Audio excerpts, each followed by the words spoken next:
Hello and welcome to our continuing coverage here from Davos 2026. It's a very cold morning. The sun is just about rising here. It's still very early in the morning. And while the headlines here at Davos 2026 at the World Economic Forum are dominated by what President Trump has done and is likely to do, there are, of course, serious other complex issues that one has to deal with. The energy trilemma is one of them. Clean, affordable and secure sources of energy, that is what the world is also grappling with as we enter a new era of geo-economic confrontation. Joining us now to talk about the plan and the road ahead for Suzlon in its 31st year is Girish Tanti. Mr. Tanti, always a pleasure. Many thanks for joining us here in Davos. As I said, a lot of the conversation is around the energy transition, continues to be around that, but also around AI and the kind of power demand that electrification as well as AI are going to lead to. Correct.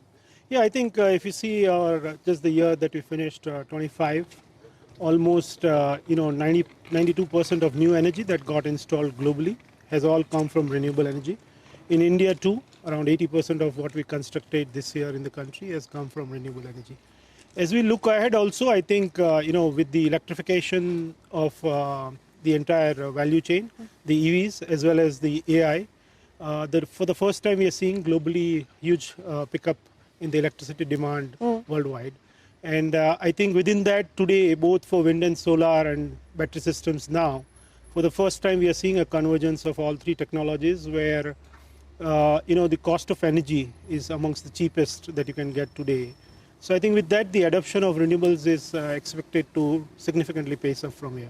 Talking about significantly pacing up the move towards renewable energy and to talk about specific to what's happening in India, the 10 gigawatt annual target, how close are we now to that? We're about 6 gigawatts today, but when do we get to 10? How confident do you feel about that? Yeah, so today if you see, as a country, we have just crossed 54 gigawatts. That's the halfway mark to over 100 gigawatts by 2030, the first review period that we have set for ourselves, and the targets that PM Modi has set for the country. I think with the 6 gigawatts crossed this year and the manufacturing capacity strength almost 20 gigawatts annually that we have with good export demand, we are expecting that in next 2 years we should cross the 10 gigawatt mark. And by 2030, we should be closer to about 13 to 15 gigawatts. Okay. You talked about the export opportunity, so let me double down on that. We're dealing with a fairly volatile and uncertain world. I know you're yet to finalize your export plan, but lay out for us what we can now expect from here on as far as your export strategy is concerned. Yeah, so today if you see, effectively with the electrification and the demand that we are seeing across the world, almost all nations, there's a good portion of, green energy adoption that's happening. So we've kind of looked at the key markets where we believe that in today's new organized world of multipolarity that we have, but still we see that, I think there are excellent opportunities for renewable energy and wind energy in specific. So we've targeted Europe as one of the key markets. Okay. In fact, today itself, we've just announced our CEO for Europe, who is so that's the headline that is being broken here on CNBC-TV18. Suzlon appointing a new CEO to look at the European opportunity, the European export market opportunity. That's correct. So we have also kind of looking at the Southeast Asia market. I think a lot of countries there in Southeast Asia also adopting renewables very fast. Australia is another important market, and Middle East is the other market. So these are the markets that we are looking at, and with the current forecast we've seen also from GEOC from India exports, close to about 10% of India has the potential actually to meet 10% of wind energy globally. Okay, so what could this potentially mean in terms of export revenues, say 5 years on? Yeah, I think it's too early. It's too early to state numbers.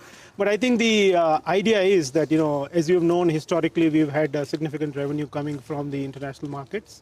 And the idea is to rebuild. And in the new world today, where from a product technology and the performance, especially with close to about 6 gigawatts of wind turbines that we have supplied to 17 countries globally, there is a good track record and acceptance, and customers are looking forward to having Suzlon back again.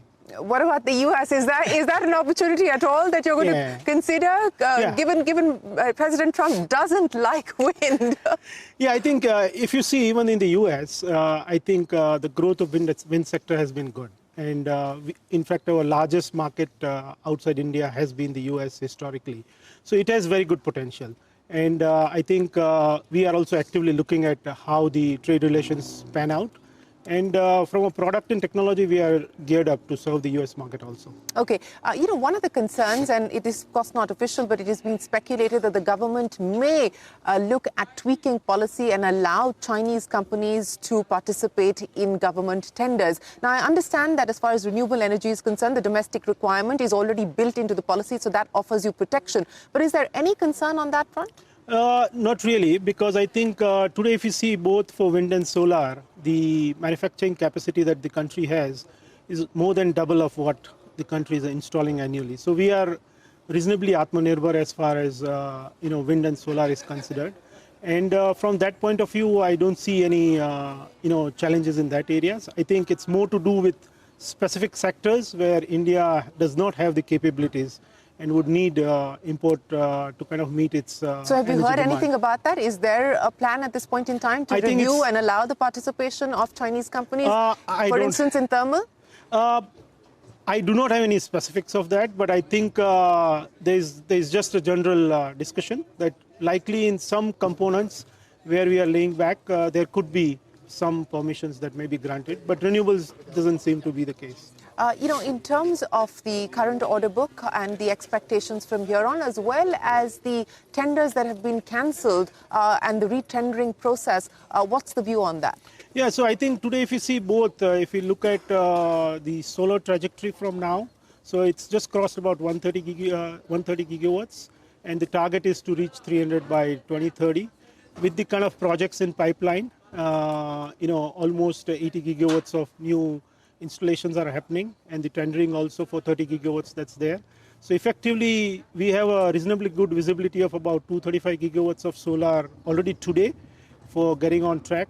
And for wind, if you see, with 54 gigawatts already installed, and close to about 30 gigawatts under implementation, and about 2-3 gigawatts under tendering. So we already have visibility about 85 gigawatts plus on that. So I think broadly, there is alignment to get to those targets. What's happening right now is that, we've seen the change in we had the planned reduction in ISTS charges, and therefore effectively now the states, we'll see more development within the states. Okay. And so interstate relationships from a transmission point of view, the charges have already kicked in now. So with that, we are seeing that all the 8 states, if you today just for wind, if you combine the total demand that has come up from the state itself, for 2030, it's already 107 gigawatts. So I think there is a natural good demand for that. And India is in a way blessed that the demand curve of India, we see a peak in the morning and peak in the evening, and we see pre-monsoon peaks. All these 3 peaks, wind actually has a similar weather pattern for India. Morning we see higher winds, evening we see higher winds, pre-monsoon we see higher winds. So there is a good fitment of the wind demand curve of India and the wind generation curve. And therefore today in the new situation, we'll see an energy mix in India where it's going to be hybrid projects. Right. Wind, solar, battery together. So how well positioned are you for this hybrid future? Yeah, so of course, I think the market has shifted, and we too are kind of gearing up ourselves for Suzlon 2.0, where the idea is we would like to move from a pure wind play to a renewable energy solutions company. And already we are working with customers in making their plans in terms of how we can provide a full integrated solutions. What we've seen is also to build up capacity, we are seeing that customers are looking for a full project from us, right from concept to full commissioning and lifetime service. So we are now building a portfolio of projects of FDRE or hybrid projects as you call, right from development to installations. The EPC business is something that we are building up in a bigger way. And then we, of course, have a strong service arm. And across all of these, other element that we are putting in is the whole digitization. So leveraging automation, AI, robotics across the value chain. We are kind of making all the processes and systems more smart in a way. So Suzlon 2.0, as you said, you're ushering yourself into this hybrid future. Is this largely going to be driven by organic opportunities and organic growth? You've already looked at acquisitions recently, you've concluded some recently as well, or will it also be driven by inorganic opportunities? So I think in today's world, partnership is the mantra. So I think the way we will be looking at the new wave of, preparing ourselves for the hybrid market is to go both inorganic, organic, as well as partnership models. And I think also with clienteles now, there is a much long-term planning. I mean, today with some of our utility clients and industrial clients, we are already working on year 3, 4, 5 long-range planning for all of them. So because this project development takes a while.